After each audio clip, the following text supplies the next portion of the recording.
এ বিষয়ে আরো জানাতে আমাদের সাথে যুক্ত হচ্ছেন মুহাজির হক। মুহাজির, এই মুহূর্তে আপনি কোথায় আছেন এবং সেখানকার সর্বশেষ পরিস্থিতি আমাদের জানাবেন। বিজলি কেবলসের স্কিন কোটেড ইনসুলেশন আগুন প্রতিরোধী। বিজলি কেবলস, নিরাপদ আজীবন। সুস্মিতা, আমি এই মুহূর্তে মৎস্য ভবন এলাকায় আছি এবং একেবারে এই মাত্রই জামাত নেতা মিয়া গোলাম পরোয়ার তিনি কথা বলেছেন, তিনি ব্রিফ করেছেন। কিছুক্ষণ আগে তারা যে 8টি দলের 8 প্রতিনিধি যমুনায় প্রধান উপদেষ্টার বাসভবন যমুনায় যে যান, তার সাক্ষাৎ শেষে তারা সেই ব্রিফিংটি করেন এবং সেখানে কিন্তু আমরা আসলে জানতে পারি তারা আজকে মূলত প্রধান উপদেষ্টার কার্যালয়ে সাপ্তাহিক মিটিং ছিল।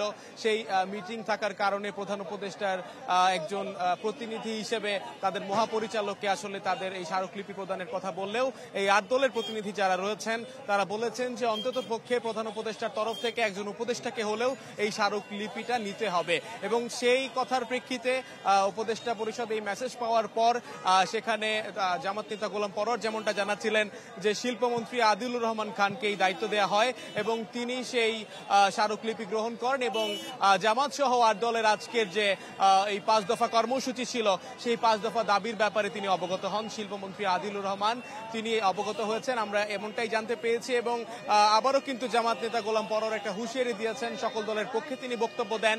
তার বক্তব্য কিন্তু উঠে এসেছে যে 11 তারিখের মধ্যে অর্থাৎ 10 তারিখের মধ্যেই তাদের যে আসলে মূলত যে কর্মসূচিগুলো দেওয়ার কথা, মূলত পালন করার কথা দায়িত্বগুলো, সেই দাবিগুলো আসলে পূরণ করতে হবে এবং সেই দাবিগুলো পূরণ না করলে ঢাকার চিত্রটা ভিন্ন হয়ে যাবে বলেও কিন্তু গোলাম পরোয়ার একটা হুঁশিয়ারি দেন। এবং সুস্মিতা, আপনাকে আরেকটা বিষয় জানিয়ে রাখতে চাই, আজ সকাল থেকেই কিন্তু রাজধানীর পল্টন মোড়ে বিভিন্ন দফায় দফায় তাদের যে মিছিল, সেই মিছিল জড়ো হয়। পল্টন মোড়ে তাদের লাখ লাখ সমর্থকরা উপস্থিত ছিলেন।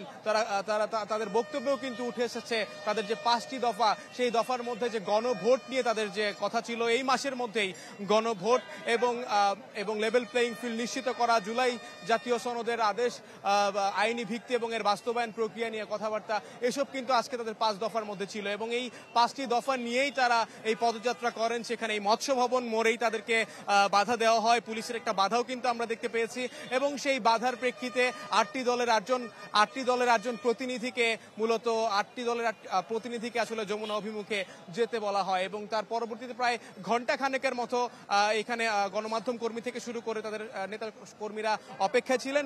এই মাত্র যেহেতু আসলে তাদের আনুষ্ঠানিকভাবে আজকে তাদের কর্মসূচি শেষ হলো, তাই আসলে এখানে এখন সবাই আসলে ফিরে যাচ্ছেন। তবে তাদের অপেক্ষা 11 তারিখ পর্যন্ত, অর্থাৎ এর মধ্যে যদি আসলে তাদের দাবি মানা না হয় তাহলে হয়তো 11 তারিখের চিত্রটা ভিন্ন হতে পারে বলে দাবি এই 8 দলের প্রতিনিধিদের। সুস্মিতা। মুহাজির, আপনাকে ধন্যবাদ। 8 দলের যমুনা অভিমুখে পদযাত্রার বিষয়ে মৎস্য ভবন এলাকা থেকে আমাদের সাথে যুক্ত হয়েছিলেন মুহাজির হক।